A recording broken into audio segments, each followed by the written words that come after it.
उग्रवादी और आतंकवादी तो उसमें शायद सबसे शालीन शब्द था। उनको मुल्ला, भड़वा, कटुआ ऐसे शब्दों से संबोधित किया गया।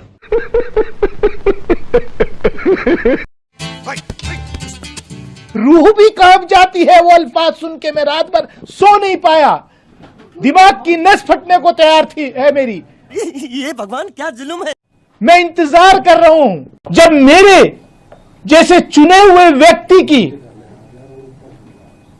स्थिति आज इस देश में यह है तो एक आम आदमी की स्थिति क्या होगी। ये सब क्या देखना पड़ रहा है। अच्छा है मैं अंधा हूं। और दोस्तों एक समय वो भी था जब देश में लोग आपस में प्रेम करते थे, लेकिन दोस्तों अब सदन में नेता लोग गाली दे रहे हैं। इसीलिए तो कुछ लोग मजाक मजाक में कहते हैं करते रहो हिंदू और करते रहो मुसलमान, जब तक बिक न जाए घर का एक एक सामान। मैं पक्का मानता हूं कि यहाँ जो व्यवहार होगा ये निर्धारित करेगा कि कौन यहाँ बैठने के लिए व्यवहार करता है और कौन वहाँ बैठने के लिए व्यवहार करता है। जो वहाँ ही बैठे रहना चाहता है उसका व्यवहार क्या होगा, और जो यहाँ आकर के भविष्य में बैठना चाहता है उसका व्यवहार क्या होगा। इसका फर्क बिल्कुल आने वाले महीनों में देश देखेगा और उनके बर्ताव से पता चलेगा। ये मुझे पूरा विश्वास है। क्यों ले रहे हैं मोदी साहब? सिरे नहीं ले रहे हैं, सिरे ले रहे हैं देश के वैज्ञानिक। ओए बड़वे, ओए उग्रवादी, सिरे ले रहे हैं। ए उग्रवादी बोलने नहीं दूंगा कभी खड़ा होगा, ये बता रहा हूँ। ए उग्रवादी कटवे सर, ये जो श्रेय अगर जाता है तो देश के प्रधानमंत्री को जाता है। ये आतंकवादी है, उग्रवादी है, ये मुल्ला आतंकवादी है। इसलिए सर अभी मैं बताना चाहता हूँ, अधीर रंजन जी अभी शोर मचा रहे थे। और दोस्तों साहब जी की भी लीला परंपार है, जहां देखो सिर्फ जुमले का ही प्रचार है। और दोस्तों बोल रहे हैं साहब जी पूरा हुआ पुराना सपना, लेकिन दोस्तों ऐसा लगता है इस देश में नेता नहीं है कोई भी जनता का अपना। अरे बाप रे, ये तो धोती खोल रहा है। क्योंकि दोस्तों फिर से फेंकना प्रचंड कर दिया है और जनता के जीवन में आनंद ही आनंद कर दिया है। में देश के भाग्य को बदलने की क्षमता होती है और आज हम सभी ऐसे ही एक निर्णय के साक्षी बने हैं। संसद के दोनों सदनों द्वारा नारी शक्ति वंदन अधिनियम रिकॉर्ड मतों से पारित किया जा चुका है। जिस बात को देश को पिछले कई दशकों से इंतजार था,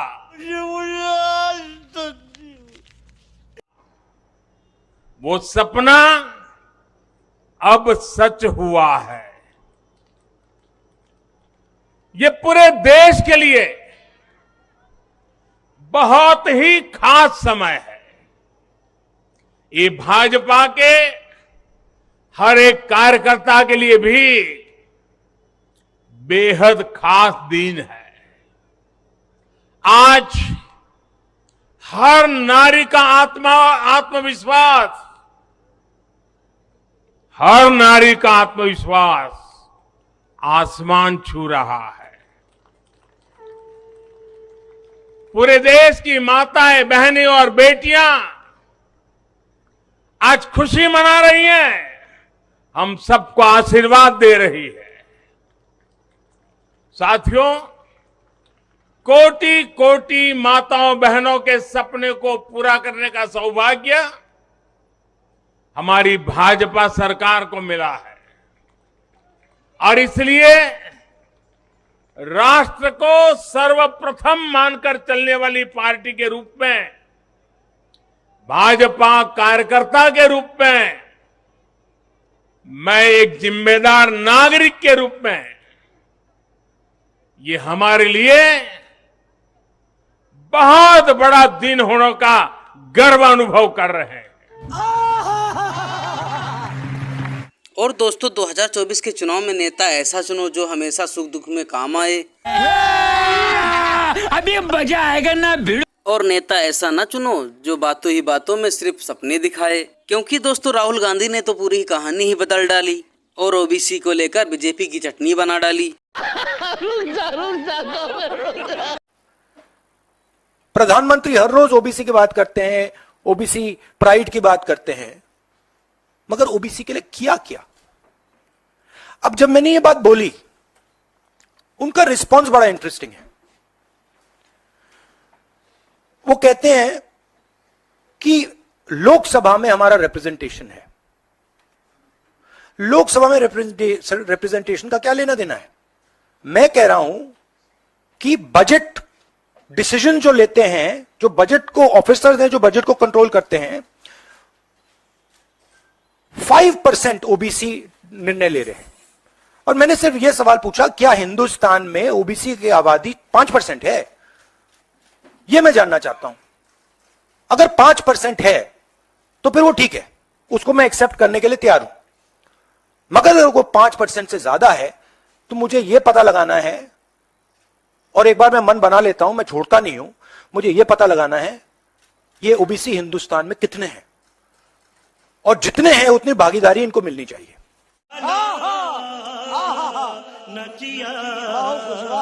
और दोस्तों माननीय अखिलेश यादव जी ने 5 किलो टाइट डाला और बीजेपी सरकार को धो डाला।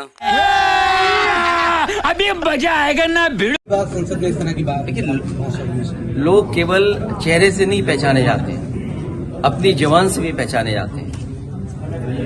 भारतीय जनता पार्टी के केवल एक नेता के ऐसे विचार नहीं हैं।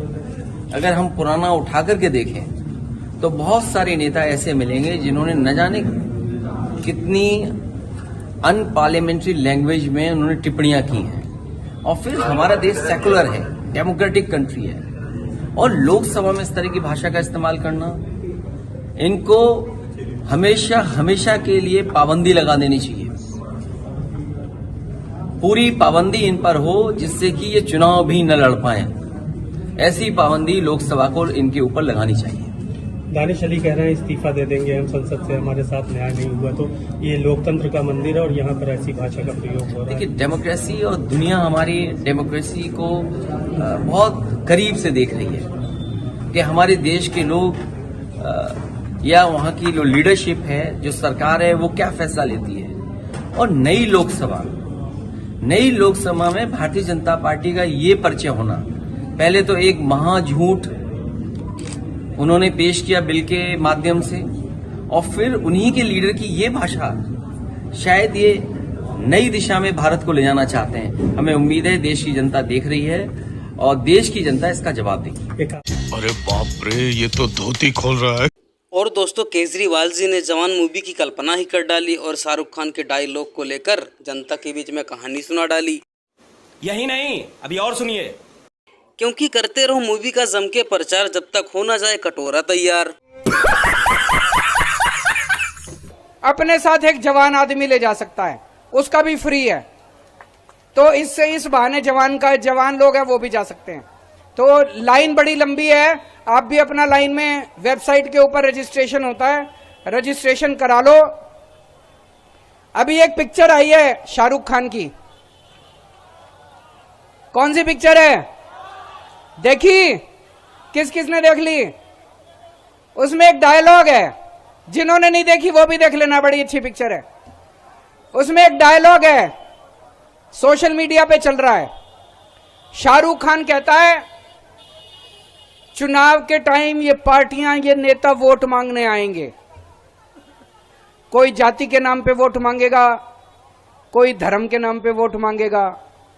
जाति और धर्म के नाम पे वोट मत देना। जो वोट मांगने आए उससे पूछना हमारे बच्चों के लिए, शिक्षा के लिए क्या करोगे? हमारे परिवार में कोई बीमार होगा तो उसके इलाज के लिए क्या करोगे? कहता है कि नहीं कहता शाहरुख खान? सही कहता है कि गलत कहता है?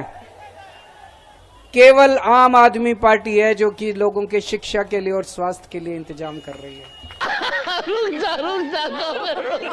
और दोस्तों कांग्रेस पार्टी की सुपीरियर मैडम जी ने 5 किलो टाइट डाला और बीजेपी सरकार को धो डाला। भाजपा सांसद रमेश बिधूड़ी ने बसपा के सांसद दानिश अली जी को जो शब्द संसद की कार्यवाही के दौरान कहे वो सुनकर आप चौंक जाएंगे।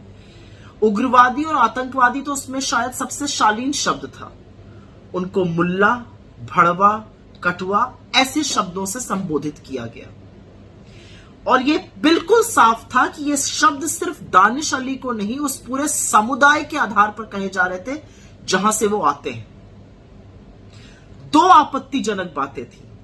जब रमेश बिधूड़ी ये सब बोल रहे थे तो उनके साथ रविशंकर प्रसाद और डॉक्टर हर्षवर्धन ऐसे अट्टहास लगा रहे थे मानो क्या गजब का चुटकुला सुनाया हो रमेश बिधूड़ी ने। और दूसरी बड़ी आपत्ति यह है कि एक सांसद को दूसरे सांसद ने वो शब्द कहे जो सड़क पर लड़ते हुए लफंगे भी एक दूसरे को ना कहे, और सभापति महोदय ने, लोकसभा के स्पीकर ने सिर्फ चेतावनी देकर छोड़ दिया। निलंबन का इससे ज्यादा बेहतर और बड़ा दूसरा कोई कारण नहीं हो सकता है ओम बिरला जी। ये तो अग्नि परीक्षा आपकी भी है कि आप कितने वफादार हैं उस कुर्सी के लिए जिस पर आप बैठकर सदन का संचालन करते हैं। आप सदन के सभापति हैं, नजीर बनाइए और ऐसे व्यक्ति को हेट स्पीच बोलने के लिए निकाल बाहर करिए सदन से।